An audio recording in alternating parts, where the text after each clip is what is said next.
Hello students, आज हम औषधि उत्पादक पादपों के बारे में बात करेंगे। मेडिसिनल प्लांट्स के बारे में बात करेंगे।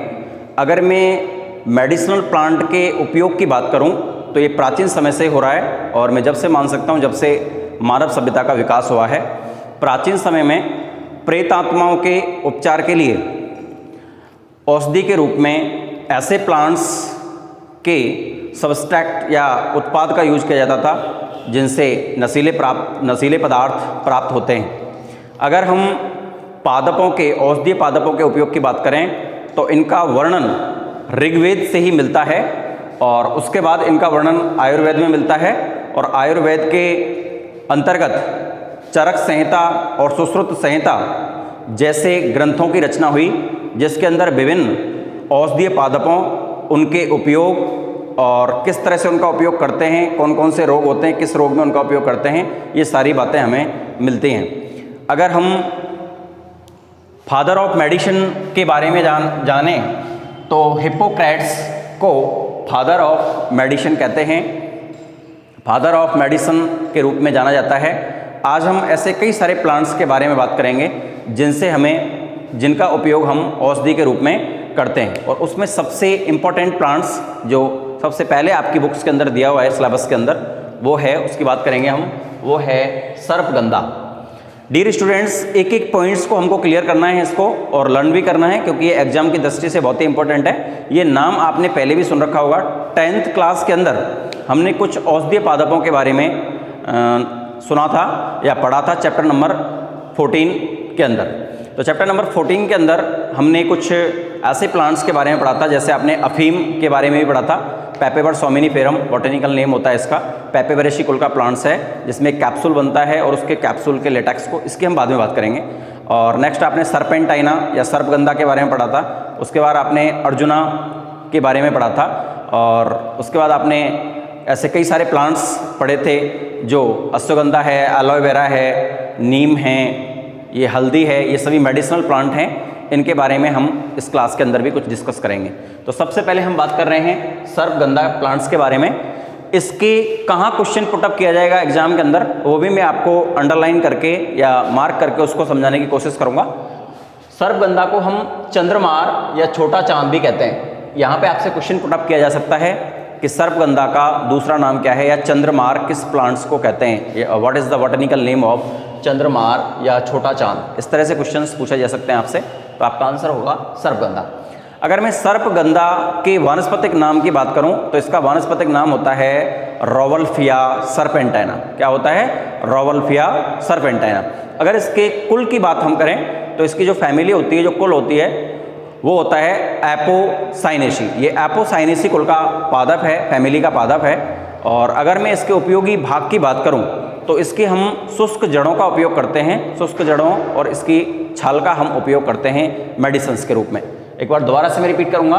बॉटेनिकल नेम सर्पगंधा का होता है रॉवल्फिया सर्पेंटाइना। नेक्स्ट फैमिली है इसकी एपोसाइनेसी। उपयोगी भाग है इसका शुष्क मूल और मूलों की छाल। सबसे पहले हम एक इंटरेस्टेड पॉइंट की बात करेंगे। यहाँ पे आपसे क्वेश्चन पूछा जा सकता है बॉटेनिकल नेम या फैमिली पर या उपयोगी भाग के ऊपर। दूसरा है जो रॉवल्फिया सर्पेंटाइना या सर्पगंधा होता है, उसे हम, इस पादप को हम पागल की दवा कहते हैं। ये क्वेश्चन बोर्ड में आपसे पूछा जा सकता है। ऐसा कौन सा प्लांट्स है या पादप है जिसे हम पागल की दवा के नाम से जानते हैं? तो उसका आंसर होगा सर्पगंधा। नेक्स्ट हम बात करें तो ये भारत का मूल निवासी है। भारत का मूल निवासी सर्पगंधा पादप को माना जाता है। इसके अलावा ये विश्व के अन्य देशों जैसे Bangladesh, Sri Lanka, Myanmar, Thailand, Indonesia, Africa के अंदर भी ये प्लांट्स पाया जाता है।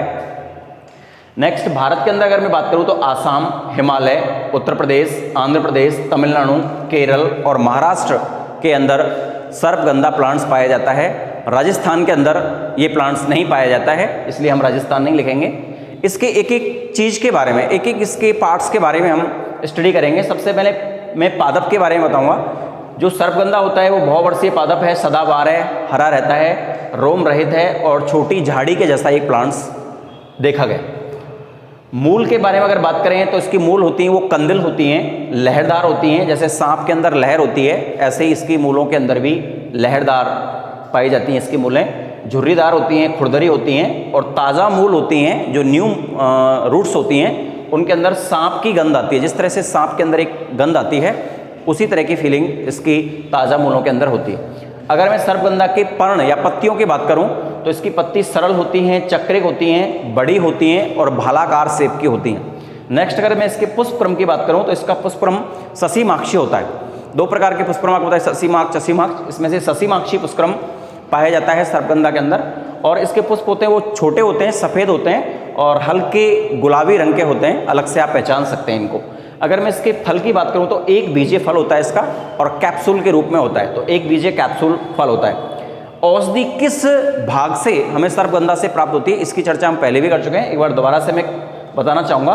कंदिल मूलों से और उनकी छाल से हम औषधि प्राप्त करते हैं। शीत ऋतु में काटकर इनको सुखा लिया जाता है और बाद में इनको औषधि के रूप में यूज किया जाता है। अगर मैं इनकी रूट्स के अंदर या मूलों के अंदर या पूरे प्लांट्स के अंदर एल्केलॉइड्स की बात करूं, एल्केलॉइड्स का हम यूज करते हैं। एक चीज़ मैं आपको और डिस्कस कर देता हूं कि जो औषधीय पादप हैं उनसे हमें गोंद, रेजिन, लैटेक्स, एल्केलॉइड्स और तेल, इस तरह की कई सारी चीज़ें मिलती हैं जिनका यूज हम विभिन्न रोगों के उपचार के लिए करते हैं। तो हम बात करें, इसके अंदर 80 प्रकार के 80 टाइप्स के एल्केलॉइड्स पाए जाते हैं, और ये एल्केलॉइड्स सबसे ज़्यादा इसकी मूल की छाल में होते हैं। लगभग 90% जो एल्केलॉइड्स होते हैं 80 प्रकार में से 90% एल्केलॉइड्स इसकी छाल के अंदर, मूल की छाल के अंदर पाए जाते हैं। नेक्स्ट अगर मैं एल्केलॉइड्स के बारे में बात करूं, यहाँ पे क्वेश्चन आपसे पुट अप हो सकता है एग्जाम के अंदर कि कोई 4 एल्केलॉइड्स के नाम बताइए जो सर्पगंधा के अंदर पाए जाते हैं। तो आप बताएंगे रेशरपिन, रिसरपिनिन, सर्पेंटाइन, अजामेलिन और रोवल्फिन। ये सारे एल्केलॉइड्स हैं जो हमें सर्पगंधा से प्राप्त होते हैं। उपयोग की बात करूं तो बहुत ही मल्टी यूजेज प्लांट है ये। बहुत ज़्यादा रोगों के अंदर इस प्लांट्स का यूज करते हैं। जैसे अगर कोई भी मेंटली डिसऑर्डर है, मानसिक रोग है, तो उसमें हम इसका यूज कर सकते हैं। अनिद्रा से अगर हम ग्रसित हैं तो उसमें इसका यूज कर सकते हैं। मिर्गी के अंदर इसका यूज किया जाता है। हाई ब्लड प्रेशर के अंदर इसका यूज करते हैं। में सर्पेंटाइन जो औषधि है उसका हम यूज करते हैं, सर्पेंटाइन एल्केलॉइड्स का यूज करते हैं। नेक्स्ट अगर हम बात करें तो सर्पदंश, सांप काटने पर, बिच्छू काट जाए या फिर कोई जहरीला कीड़ा काट जाए तो उसके एंटीटॉक्सिन या प्रतिविष के रूप में हम इसका यूज करते हैं। गर्भाशय की मांसपेशियों में संकुचन करता है।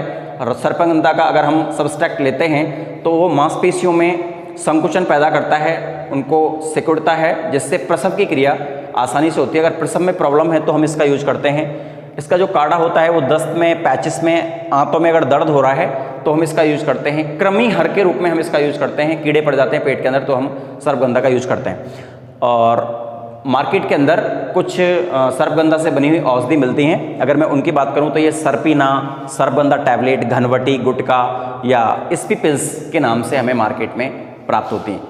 तो डियर स्टूडेंट्स, आज मैंने आज की क्लास के अंदर आपको बताया कि जो औषधीय पादप हैं उनका हमारे जीवन में एक विशेष महत्व है, और एक एक पादप को हम उनका बॉटनिकल नेम, उनके कुल का नेम और उनके उपयोगी भाग, उनकी उत्पत्ति किस किस देश में सर्वाधिक होता है वो, और उसके बाद उसके प्लांट्स के बारे में, रूट्स के बारे में, पुष्प के बारे में, और किस अंग से हम औषधि प्राप्त करते हैं, उसमें कौन कौन से एल्केलॉइड्स होते हैं और उसका क्या यूज है, कौन कौन से डिजीज के अंदर उसका हम यूज करते हैं, ये सारा हमें किसी भी रोग में ध्यान रखना पड़ता है, लर्न करना पड़ता है एग्जाम की दृष्टि से।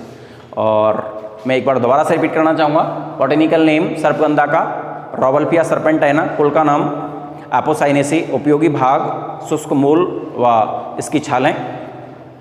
नेक्स्ट इसकी उत्पत्ति या मूल निवासी माना जाता है इसको भारत का, और इसको अन्य किस नाम से जानते हैं, पागल की दवा के नाम से। Bangladesh, Sri Lanka, Myanmar, Thailand, Indonesia, Africa में पाया जाता है। भारत के अंदर आसाम, हिमालय, उत्तर प्रदेश, आंध्र प्रदेश, तमिलनाडु, केरल, महाराष्ट्र के अंदर। बहुवर्षीय प्लांट है, सदाबहार, रोम रहित और छोटी झाड़ी के जैसा प्लांट दिखाई देता है। अगर मैं इसके मूल की बात करूं तो कंदिल लहरदार होती हैं, सांप के जैसे खुरदरी, और ताज़ा मूल में सांप की गंध आती है।